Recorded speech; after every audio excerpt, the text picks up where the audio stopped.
তো যে শ্রীরাম, রাধে রাধে, ভারত মাতা কি জয়। বড় ভাই আশা করছি সমস্ত পাবলিক ভালো আছে। ভালো না থাকলে জবরদস্ত ভালো থাকার চেষ্টা করবে। যদি এই চ্যানেল নতুন থাকো তাহলে বড় ভাই গড় করবে, ভিডিওটা দেখবে, যদি মনোরঞ্জন লাগে তাহলে সবকিছু করবে। তো পরিষ্কার গল্প। তো কাকা তুমি ইন্ট্রো লাগাও, সেই লেভেলের video. Namaskar. Welcome to my YouTube channel, Vivek Status Editing. please one like and one comment. Please support and share your friends. Review.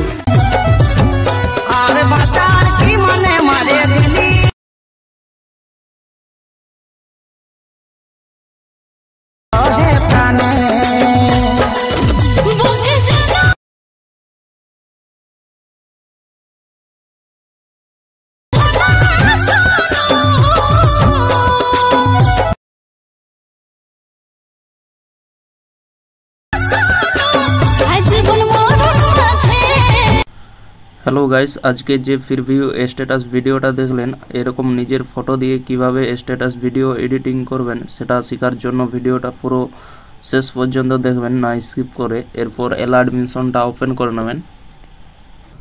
Open করে নেওয়ার পর নিচের দিকে দেখতে পাচ্ছেন প্রজেক্ট লেখাটা, এখানে টাচ করবেন। দিয়ে এখানে photo and PNG, bitmark, song, effect, এই তিনটির লিঙ্ক ভিডিওর নিচে ডিসক্রিপশনে দেওয়া থাকবে, সেখান থেকে আপনারা ইনপুট করে নেবেন আপনাদের অ্যালার্ট মিশনে। এরপর প্রথমে আসবেন photo and পিএনজিতে।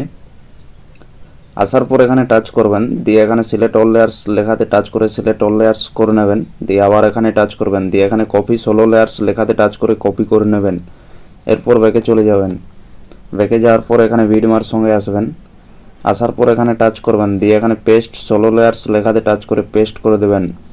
Photo PNG select হয়ে যাবে, দেখতে পাচ্ছেন। এরপর ইফেক্ট আনবো, ইফেক্ট আনার জন্য ব্যাকে চলে যাবেন। ব্যাকে যাওয়ার পর এখানে ইফেক্টে আসবেন।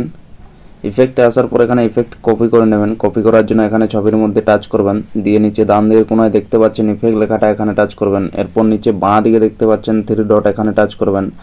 দিয়ে এখানে কপি ইফেক্ট লেখাতে টাচ করে কপি করে নেবেন। এরপর ব্যাকে চলে যাবেন। ব্যাকে যাওয়ার পর এখানে বিটমার্ক সঙ্গে আসবেন। আসার পরে এখানে ছবির কাছে আসবেন। দিয়ে এখানে নিচের দিকে আসবেন। নিচের দিকে আসার পর এখানে ছবির মধ্যে টাচ করবেন। এরপর নিচে ডান দিকের কোনায় দেখতে পাচ্ছেন ইফেক্ট লেখাটা, এখানে টাচ করবেন। এরপর নিচে বাঁ দিকে দেখতে পাচ্ছেন 3 ডট, এখানে টাচ করবেন। দিয়ে এখানে পেস্ট ইফেক্ট লেখাতে টাচ করে পেস্ট করে দেবেন। ভিডিও একদম কমপ্লিট হয়ে যাবে, দেখতে পাচ্ছেন। এরপর ভিডিও কমপ্লিট হয়ে গেলে ভিডিওটা সেভ করে নেবেন। সেভ করার জন্য উপরে দেখতে পাচ্ছেন ডান দিকের কোনায় তীর চিহ্নটা, এখানে টাচ করবেন। দিয়ে নিচে এক্সপোর্ট লেখাতে টাচ করে ভিডিওটা সেভ করে নেবেন।